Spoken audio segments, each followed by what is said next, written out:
Um conto de Natal. De Charles Dickens. Capítulo 1. O fantasma de Marley. Para começar a história, Marley estava morto. Não havia a menor dúvida quanto a isso. O atestado foi assinado pelo escrivão, pelo sacerdote, pelo agente funerário e pelo encarregado do enterro. Scrooge também assinou, e sua assinatura era sempre bem-vinda, tanto na bolsa quanto em qualquer outro lugar. Sim, o velho Marley estava tão morto quanto uma pedra. Veja bem, e não quero dizer com isso que eu saiba, por experiência própria, como é estar morto como uma pedra. Na verdade, se tivesse de fazer uma comparação, acho que não há nada mais morto do que a lápide de um túmulo. Quem inventou esta antiga expressão foram os nossos sábios antepassados, e não serei eu quem vai querer mudá-la, senão, daqui a pouco, tudo estará de pernas para o ar. Deixe-me, portanto, repetir com toda a ênfase, e Marley estava tão morto quanto uma pedra. Scrooge sabia que ele estava morto? Claro que sabia. Como não iria saber? Scrooge e ele foram sócios por não sei quantos anos. Scrooge era seu único testamenteiro, além de ser também seu único administrador, procurador, herdeiro, amigo e o único que chorou a sua morte. Apesar disso, não ficou tão abalado a ponto de esquecer que era um homem de negócios, e assim, fechou um belo negócio ainda no dia do funeral, tornando essa data inesquecível. Por falar no enterro de Marley, volto ao começo. Não há dúvida alguma de que Marley estava morto. Isso precisa ficar bem claro, ou nada de espantoso sairá desta história. Se antes do início da peça não estivéssemos totalmente convencidos de que o pai de Hamlet estava morto, não haveria nada de estranho no fato de ele estar passeando à noite, sob o vento leste, no alto de uma das torres de seu castelo, como qualquer senhor de meia-idade faz quando sai à noitinha para tomar um pouco de ar fresco em um lugar qualquer onde sopre uma brisa agradável, como no cemitério da Catedral de Saint Paul, por exemplo. Isso dificilmente provocaria o menor espanto à cabeça fraca de seu filho. Scrooge nunca mandou apagar de seu escritório o nome do antigo sócio. E lá estava ele, anos depois, gravado sobre a porta da firma Scrooge Marley. A firma era conhecida como Scrooge Marley. Às vezes, os novatos chamavam Scrooge de Scrooge, outras vezes, de Marley, mas ele atendia sempre, pois dava tudo no mesmo. Scrooge era um tremendo pão duro. Um velho sovina, avarento, mesquinho, unha de fome e ganancioso. Duro e áspero como uma pedra de amolar, não era possível arrancar dele a menor faísca de generosidade. Era solitário e fechado como uma ostra. A sua frieza congelou o seu rosto e incompridou ainda mais o seu nariz pontudo, murchou suas bochechas e endureceu seu caminhar, deixou seus olhos vermelhos, azulou seus lábios finos e tornou ferino o tom de sua áspera voz. Uma camada de gelo cobria sua cabeça, suas sobrancelhas e seu queixo áspero. Onde ia, levava consigo sua frieza, que gelava o escritório nos dias mais quentes do ano e não degelava nem um grau no Natal. O frio e o calor tinham pouca influência sobre Scrooge. Calor algum podia aquecê-lo e nem o vento de inverno esfriá-lo. Nenhum vento que soprasse era mais áspero que ele, nenhuma neve que caísse era mais insistente e determinada em seus propósitos e nenhum temporal podia ser mais desagradável. O tempo ruim não o impressionava. A chuva, a neve e o granizo só tinham uma vantagem sobre ele, caíam com graça, e Scrooge não tinha graça alguma. Ninguém jamais o parou na rua para perguntar-lhe: "Como vai, meu bom amigo? Quando aparece lá em casa?" Nenhum mendigo lhe pedia um xelim, nenhuma criança se aproximava para lhe perguntar as horas, nenhum homem ou mulher lhe solicitou, uma única vez, informação sobre qualquer coisa. Até os cachorros dos cegos pareciam conhecê-lo e, quando ele se aproximava, arrastavam seus donos para dentro do primeiro portão ou pátio que aparecia, sacudindo o rabo, como se dissessem: "Meu caro patrão, é melhor não ter olhos do que ter olhos maus." Mas Scrooge não estava nem aí. Ele até preferia que fosse assim, o que ele mais gostava neste mundo era passar através da multidão sem precisar demonstrar qualquer simpatia humana. Certa vez, como fazia todos os dias, só que esse dia era a véspera de Natal, o velho Scrooge estava trabalhando em seu escritório, todo atarefado. Era um dia frio, triste e enevoado. Dava para ouvir as pessoas lá fora no beco, andando para lá e para cá, batendo com as mãos no peito e sapateando com força no calçamento para se aquecer. Os relógios da cidade recém haviam batido as 3 horas, mas já estava tudo completamente escuro. Aliás, o dia todo não havia sido muito claro. Dentro das janelas dos escritórios vizinhos brilhavam velas como manchas avermelhadas em um ar denso e marrom. A neblina infiltrava-se por todas as frestas e buracos de fechadura, e era tão espessa lá fora que, apesar do beco ser estreito, as casas do outro lado pareciam fantasmas. Ao ver aquela nuvem pesada baixando e escurecendo tudo, qualquer um pensaria que a natureza morava ali por perto, fabricava cerveja sem parar e soltava todo aquele vapor. A porta do escritório de Scrooge estava aberta, para que ele pudesse controlar o empregado que logo adiante copiava cartas em um minúsculo cubículo, uma espécie de poço. Na sala de Scrooge havia um foguinho aceso, mas o do seu empregado era tão minúsculo que parecia feito de um único carvão. Entretanto, ele não podia reavivar este fogo porque Scrooge guardava a caixa de carvão em seu escritório e já tinha avisado que, se ele ousasse entrar lá com a pá, seria imediatamente demitido.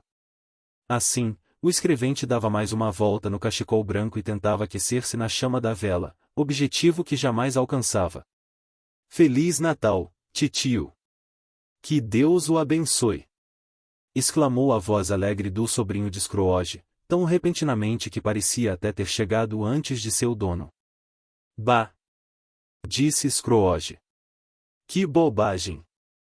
O jovem estava tão afogueado pela rápida caminhada em meio ao nevoeiro e à neve, que todo ele brilhava. Seu rosto estava em brasa, seus olhos cintilavam e seu hálito soltava um vapor. Bobagem o Natal, titio? Disse o sobrinho. O senhor está brincando? Claro que não! Replicou Scrooge. Que motivos você tem para estar feliz, sendo pobre desse jeito? Se for por isso, que motivos tem o senhor para estar tão mal-humorado, que razões para estar tão ranzinza, sendo rico desse jeito? Respondeu o sobrinho, alegremente. Scrooge, sem encontrar resposta melhor, disse apenas: Ora! Que bobagem! Calma, titio, não se irrite por tão pouco. E como posso não me irritar, em um mundo cheio de imbecis? Exclamou o tio. Ora, Feliz Natal! Basta de Feliz Natal! O que é o Natal para você, senão a época de não ter dinheiro para pagar sequer suas contas?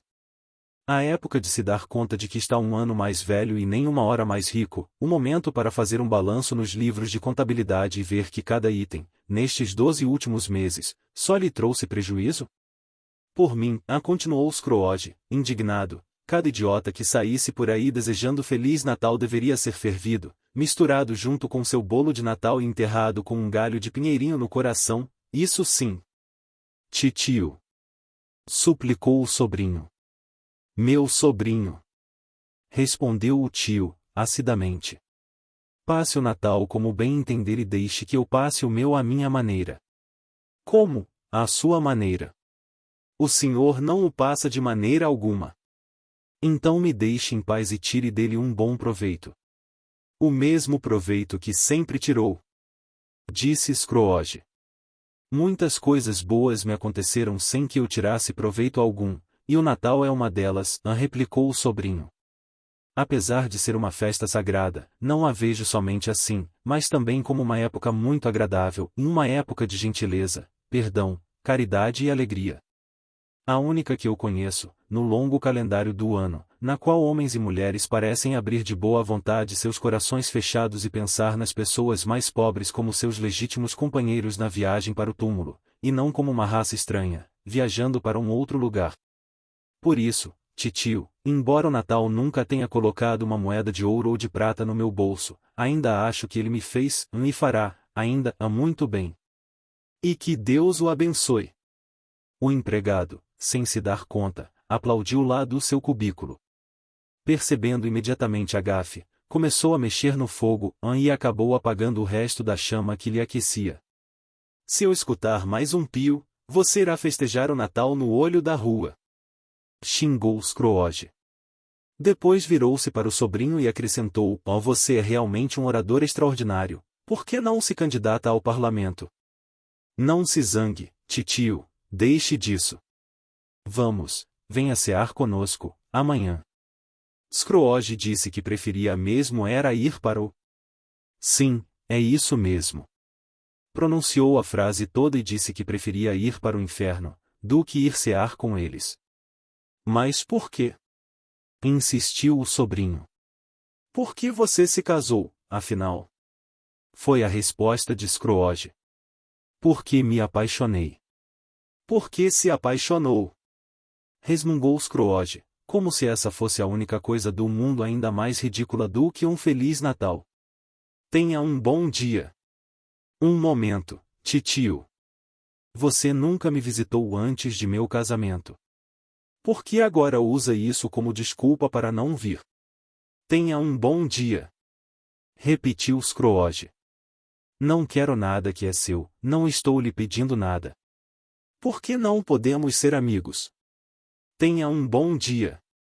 Sinto muito, do fundo do coração, pela sua teimosia. Nunca nos desentendemos, ao menos por minha culpa. Tentei uma aproximação por causa do Natal e por isso pretendo manter até o final o meu bom humor natalino. Então, Feliz Natal, titio. Tenha um bom dia. E Feliz Ano Novo. Tenha um bom dia. Apesar de tudo, o sobrinho saiu do escritório sem uma palavra de raiva. Parou na porta da rua para desejar boas festas ao empregado, o qual, embora estivesse engelado, foi mais caloroso que Scrooge, retribuindo cordialmente os votos. É outro maluco. Resmungou Scrooge, que tinha ouvido a conversa dos dois. Ganhando 15 shillings por semana, com mulher e filhos para sustentar, ainda vem falar em Feliz Natal. Vou acabar em um hospício. O maluco de quem ele falará, ao abrir a porta para o sobrinho de Scrooge sair, tinha deixado entrar outras duas pessoas. Eram dois cavalheiros de boa aparência que, agora, aguardavam em pé no escritório de Scrooge, com as pastas e os chapéus na mão. Eles seguravam livros e papéis e cumprimentaram-no com a cabeça. Scrooge Marley, presumo, disse um deles, consultando sua lista. Tenho o prazer de falar com o Sr. Scrooge ou com o Sr. Marley? Marley morreu há 7 anos, respondeu Scrooge. Esta noite estão fazendo exatos 7 anos da sua morte. Sim, mas estamos certos de que a generosidade da firma permanece representada pelo seu único sócio sobrevivente, disse o cavalheiro, entregando seu cartão de apresentação. Ao ouvir a ameaçadora palavra generosidade, Scrooge amarrou a cara, balançou a cabeça e devolveu o cartão de apresentação ao homem. Nesta época de festas, Sr. Scrooge, disse um dos cavalheiros, pegando uma caneta, torna-se ainda mais urgente que façamos doações aos necessitados, os quais têm sofrido muito ultimamente. Milhares de pessoas não têm como satisfazer suas necessidades mínimas, e outras centenas de milhares vivem sem o menor conforto. Mas não há prisões? Sim, muitas, disse o cavalheiro, largando a caneta. E as casas de trabalho forçado? Perguntou Scrooge. Ainda estão funcionando? Infelizmente estão, confirmou o homem. Quem dera pudesse dizer o contrário. As leis dos trabalhos forçados e contra os mendigos ainda estão em vigor? A pleno vapor, senhor. Levei um susto. Pelo jeito que o senhor falou, eu pensei que tivesse acontecido alguma coisa capaz de impedir o funcionamento dessas instituições tão úteis. Fico feliz em saber que estão bem. Estamos tentando recolher fundos para dar algo de comer e beber para os pobres, e o mínimo para que possam se aquecer. Porque estamos convencidos de que essas instituições têm muito pouco a dar para aliviar as necessidades da mente e do corpo dessa gente, respondeu o cavalheiro. Escolhemos esta época do ano porque, entre todas, é aquela na qual a necessidade mais se faz sentir duramente e a abundância tem mais prazer em dividir. Qual será a sua contribuição? Que quantia posso colocar em seu nome? Nenhuma. Prefere que o seu nome não apareça? Prefiro que me deixem em paz, falou Scrooge. Já que os senhores querem saber o que penso, eis minha resposta. Não festejo o Natal e não me dou ao luxo de alegrar vagabundos. Contribuo para o sustento das instituições de que falei antes, e isto é o bastante. Quem estiver passando necessidade, que procure por elas. Muitos não podem fazer isso, e outros preferem a morte. Que morram, então, disse Scrooge. Ajudarão, ao menos, a evitar o excesso da população. E além do mais, desculpem, mas estou me lixando para tudo isso. Pois não deveria, observou o cavalheiro. Isso não é da minha conta.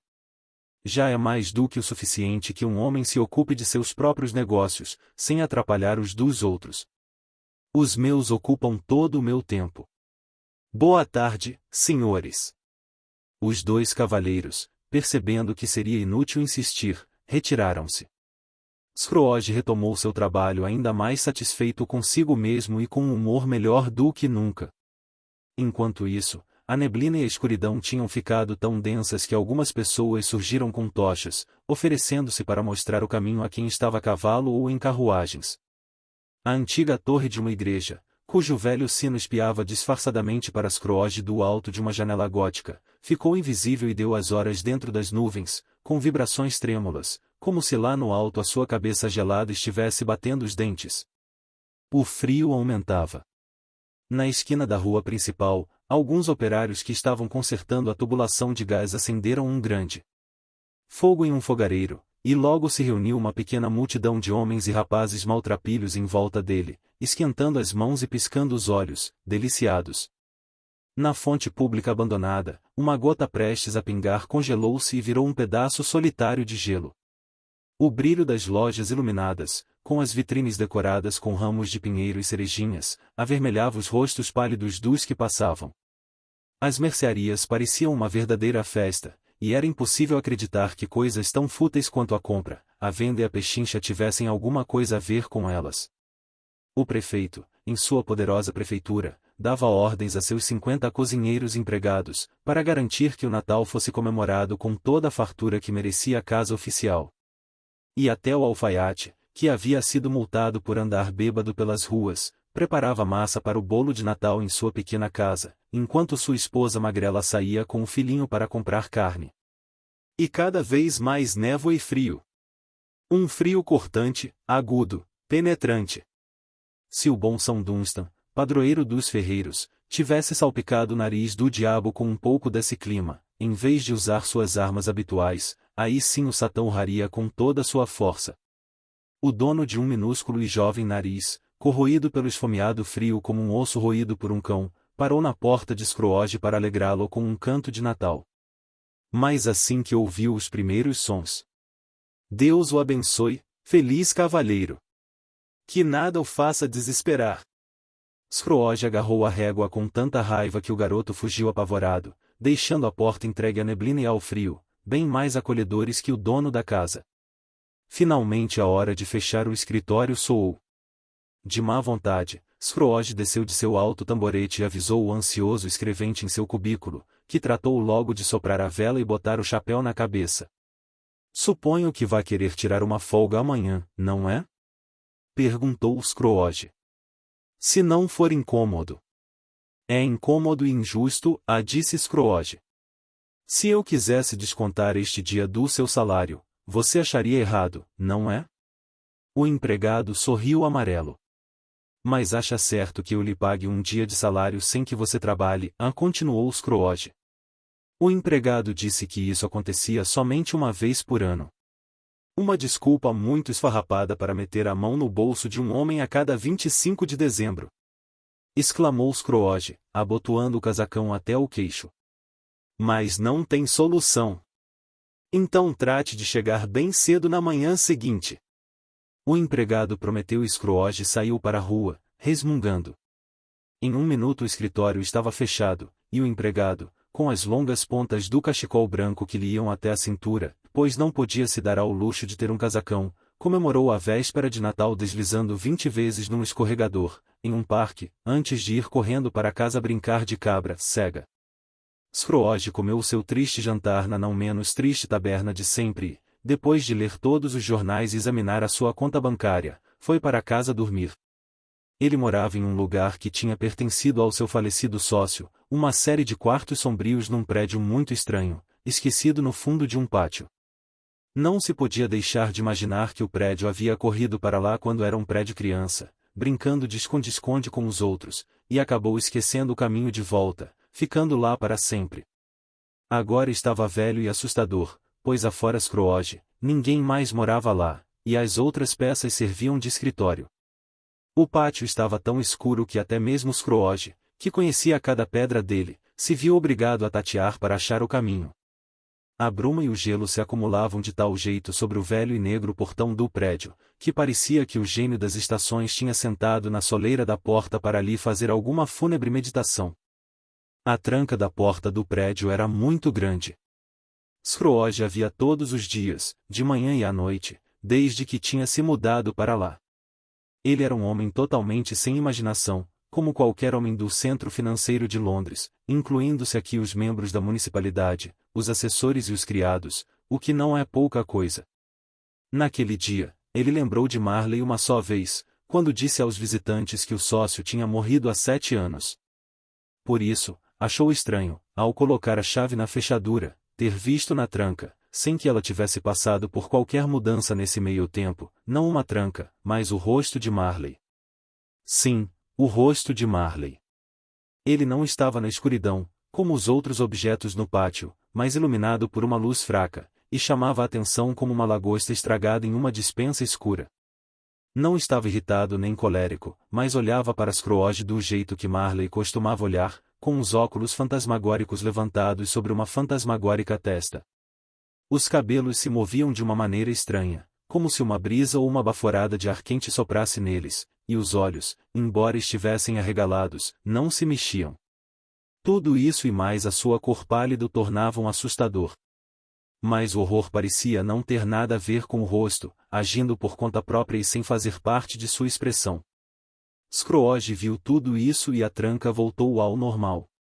Seria mentira dizer que ele não se abalou, que não se deu conta de que, desde a infância, não tinha uma sensação tão estranha. Mesmo assim, pôs a mão na chave novamente, girou-a com decisão, entrou e acendeu a vela. Na verdade, chegou a parar, em um momento de indecisão, antes de fechar a porta, e deu uma olhada atrás dela, quase esperando ser aterrorizado pela visão de Marley. Porém não havia nada atrás da porta, só os parafusos e as porcas que prendiam a tranca. Então ele gritou "Xô! Xô!" e fechou a porta com um estrondo. O som ecoou pela casa como um trovão. Cada quarto do andar de cima e cada barril da adega, no porão, pareciam ter uma série de ecos particulares e isolados. Mas Scrooge não era homem de se assustar com ecos. Trancou a porta, atravessou o corredor e subiu a escada lentamente, segurando a vela. A escada era tão larga que daria para carregar um caixão no sentido da largura, com a cabeça apontando para a parede e os pés para o corrimão, e ainda sobrava espaço. Talvez tenha sido por isso que, na semi-escuridão, pareceu a Scrooge que um carro fúnebre subia na sua frente. Meia dúzia de lampiões de gás na rua não eram suficientes para iluminar bem a entrada, e por aí se vê como era grande a escuridão daquele lugar. Mas Scrooge não ligou a mínima e continuou a subir. A escuridão era de graça, e Scrooge gostava disso. Antes de fechar a pesada porta, deu uma olhada em todas as peças para ver se estava tudo em ordem. A imagem do rosto ainda estava bem viva na sua memória, por isso fez uma boa vistoria. Sala de estar, quarto de dormir, despensa, tudo em ordem. Ninguém debaixo da mesa ou do sofá. Uma chama fraca na lareira. Colher e prato à mão. Uma panela de sopa de aveia. Scrooge estava com um princípio de resfriado e estava sobre o fogão. Ninguém debaixo da cama, ninguém no armário, ninguém no camisolão pendurado em uma atitude suspeita contra a parede. Tudo certo no depósito de lenha, como sempre. A grade enferrujada da lareira, um velho par de sapatos, 2 cestos de pesca, uma bacia em um tripé e um atiçador de brasas. Satisfeito, fechou a porta e trancou-a com tranca dupla, coisa que não costumava fazer. Prevenido contra qualquer surpresa, tirou a gravata, vestiu o chambre, calçou os chinelos e sentou-se para tomar a sua sopa em frente ao fogo. Era realmente um fogo fraco demais para uma noite fria como aquela. Foi preciso se sentar bem perto, inclinar-se sobre ele, para poder tirar daquele punhadinho de brasas alguma sensação de calor. A lareira era antiga, construída há muito tempo por algum mercador holandês, toda enfeitada de azulejos e ilustrada com cenas da Bíblia. Havia diversas imagens de Caim e Abel, as filhas do faraó, a rainha de Sabá, anjos mensageiros descendo dos céus em nuvens que pareciam feitas com plumas de colchão, Abraãos, Baltazares, apóstolos saindo para o mar em pequenos barcos, centenas de figuras para distraí-lo. E, no entanto, o rosto de Marley, morto há 7 anos, surgia do nada, como o cajado do antigo profeta, eliminando todo o resto. Se cada azulejo fosse liso e branco, e neles pudessem se formar as imagens desconjuntadas dos pensamentos de Scrooge, haveria em cada um uma cópia da cabeça do velho Marley. Que bobagem! Exclamou Scrooge, dando voltas pelo quarto. Depois de andar de lá para cá por algum tempo, sentou-se de novo. Quando apoiou a cabeça na poltrona, seus olhos viram casualmente uma velha campainha fora de uso que ficava pendurada no quarto para se comunicar, por alguma razão que agora não lembrava, com alguma peça no andar de cima. Foi com grande espanto e com um estranho e inexplicável terror que Scrooge percebeu que a campainha começou a se agitar. A princípio tocou tão leve que mal se podia ouvir, mas, de repente, começou a tocar com toda a força, junto com as outras campainhas da casa. Isso pode ter durado meio minuto, mas pareceu ter sido 1 hora. As campainhas pararam do mesmo modo como haviam começado e todas ao mesmo tempo. Em seguida, ouviu-se um ruído áspero vindo do andar de baixo, como se alguém estivesse arrastando uma pesada corrente sobre os barris da adega do comerciante de vinhos, no porão.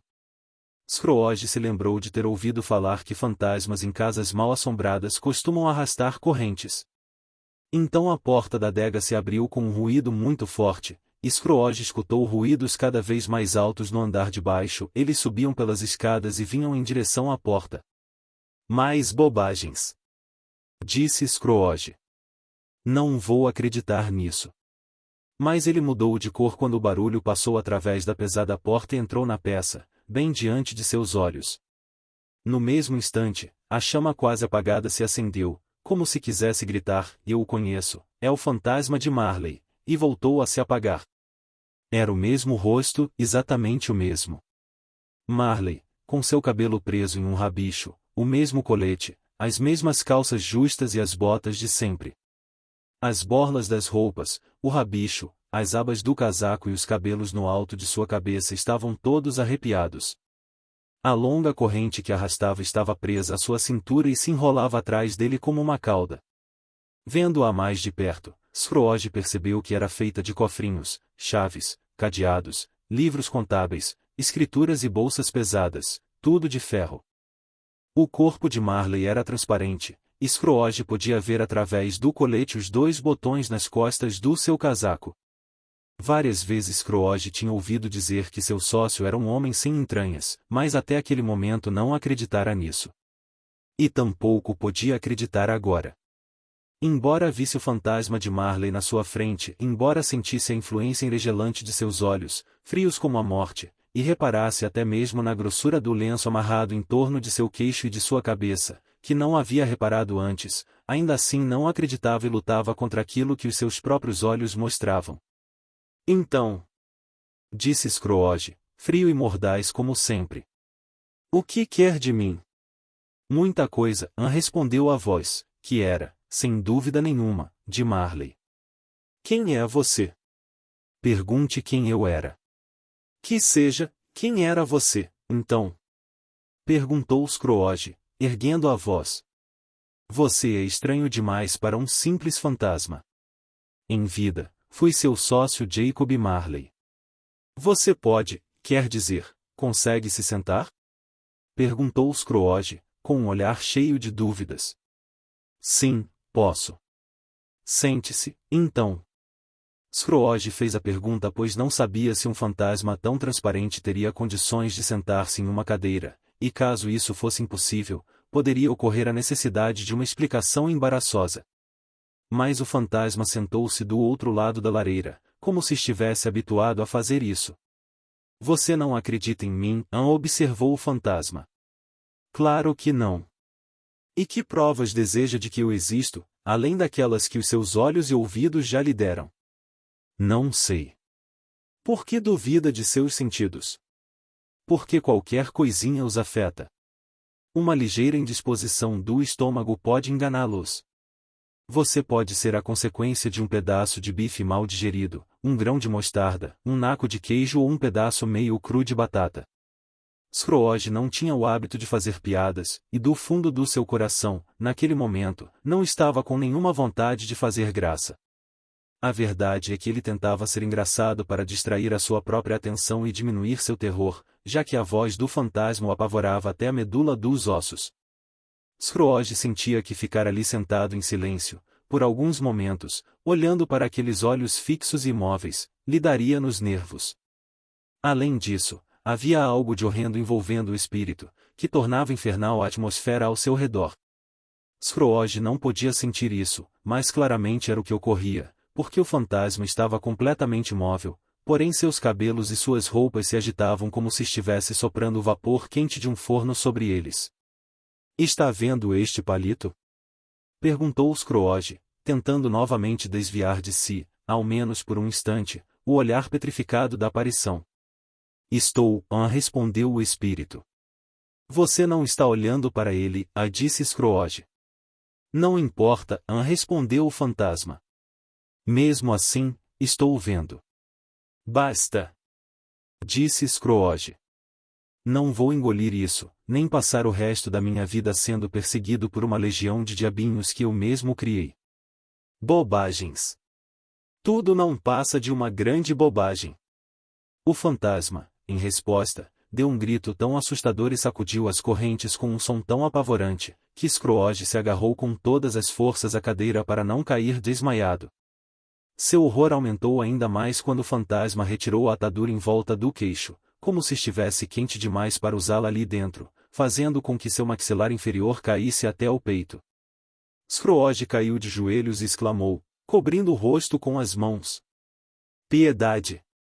Por que veio me atormentar, cruel aparição? Homem de imaginação limitada, disse o espírito, acredita agora em mim? Sim, acredito! Exclamou Scrooge. Como não acreditaria?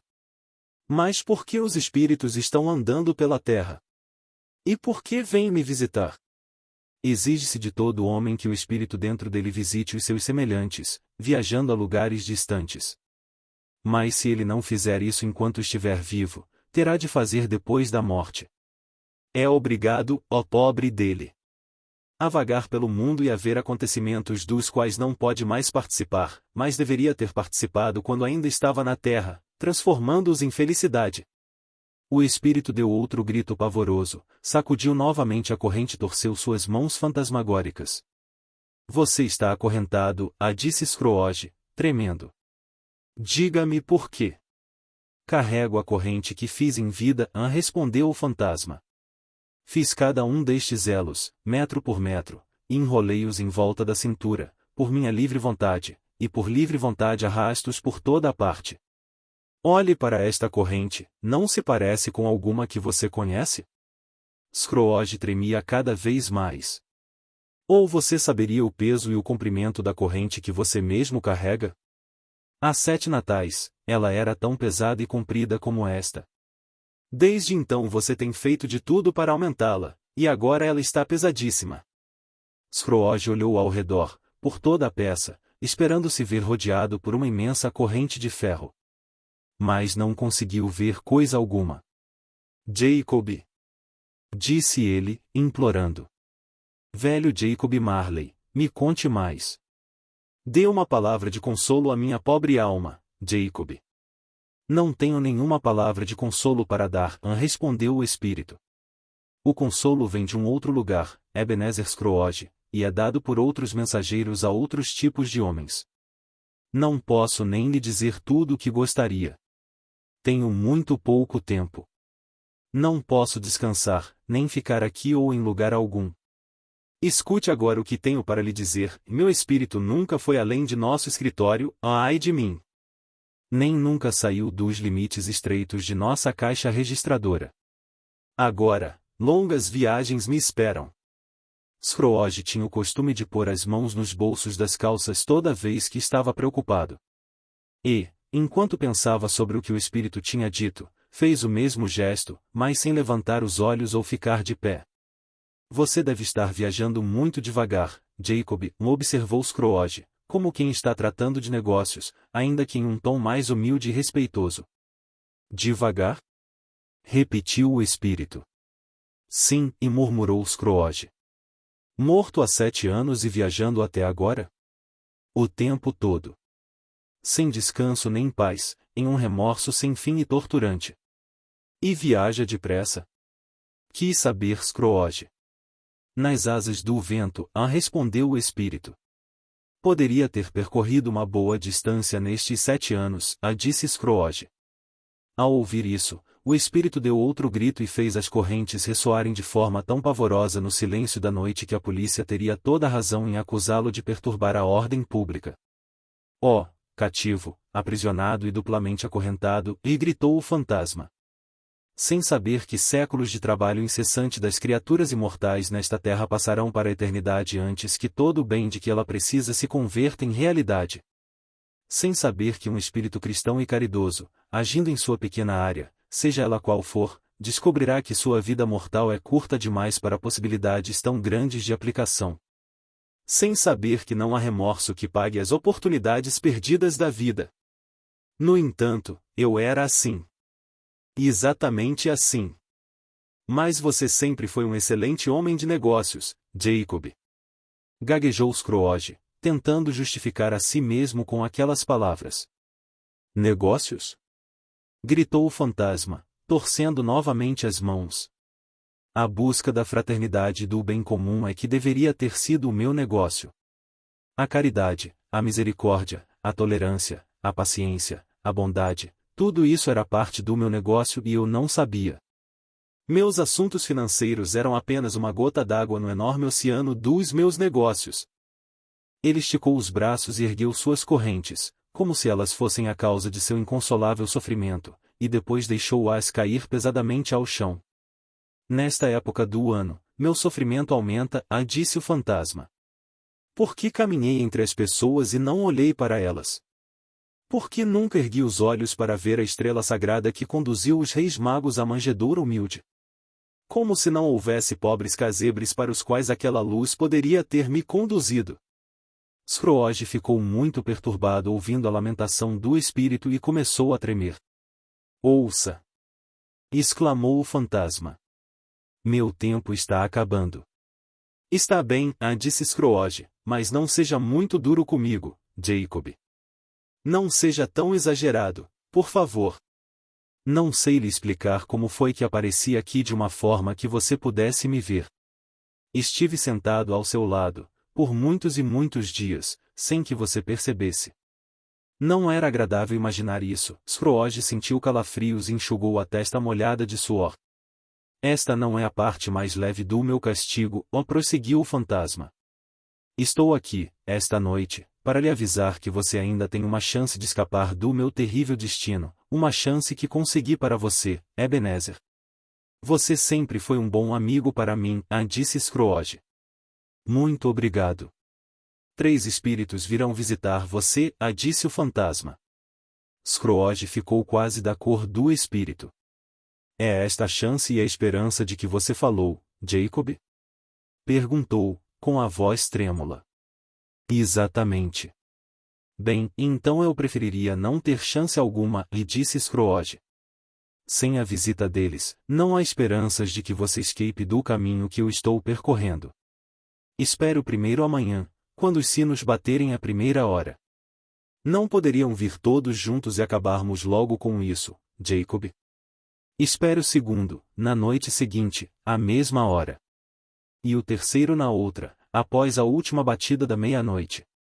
Não espere me ver de novo, mas, para o seu próprio bem, não esqueça do que aconteceu entre nós. Após dizer isso, o espírito pegou o lenço na mesa e o amarrou em volta da cabeça, como antes. Scrooge percebeu isso pelo som que os dentes fizeram quando se uniram outra vez pela bandagem.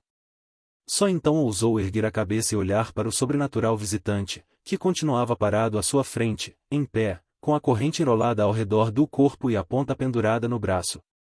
O fantasma andou lentamente para trás. Cada passo que dava, a janela se abria um pouco mais, de modo que, quando a alcançou, ela já estava completamente aberta. Fez, então, um sinal para que Scrooge se aproximasse, e ele obedeceu. Quando estavam a apenas 2 passos um do outro, o fantasma de Marley levantou de novo a mão, avisando Scrooge para não se aproximar mais. Scrooge parou, não tanto por obediência, mas por espanto e medo. Logo que o espírito ergueu a mão, surgiram ruídos confusos no ar. Eram sons estranhos de lamento e pesar, gemidos cheios de sofrimento e remorso. Após escutá-los por alguns instantes, o fantasma juntou-se ao lamentoso cortejo e flutuou em direção à noite escura. Scrooge correu até a janela e olhou para fora com desesperada curiosidade. O ar estava cheio de espíritos que vagavam de um lado para o outro, irrequietos e lamentando-se sem parar. Todos tinham correntes como as do fantasma de Marley. Alguns deles, talvez alguns políticos desonestos, estavam acorrentados juntos. Nenhum estava solto. Scrooge reconheceu alguns antigos conhecidos. Havia um velho fantasma que ele conhecia melhor, com seu colete branco e um enorme cofre de ferro preso ao tornozelo, que gemia miseravelmente por não conseguir ajudar uma pobre mulher com uma criança, que berrava lá embaixo, sob os degraus de uma entrada. Seu sofrimento, e de todos os outros, era querer fazer o bem na terra e não conseguir, por ter perdido esse poder para sempre. Scrooge não saberia dizer se aquelas criaturas se dissolveram na névoa, ou se foi ela que os envolveu. O fato é que elas desapareceram ao mesmo tempo, com suas vozes fantasmagóricas, e a noite voltou ao normal, como quando ele chegará em casa. Scrooge fechou a janela e examinou a porta por onde o fantasma havia entrado. Estava com a mesma tranca dupla, tal como ele a fechará, e o cadeado permanecia intocado. Tentou dizer que bobagem, mas parou na primeira sílaba. E, fosse lá por que razão, pela emoção que sentiu, pelo cansaço do dia, pela visão repentina que tivera do mundo invisível, pela misteriosa conversa com o fantasma, ou, ainda, pela hora, sentiu que precisava de repouso. Foi direto para a cama e, sem se despir, ferrou logo no sono.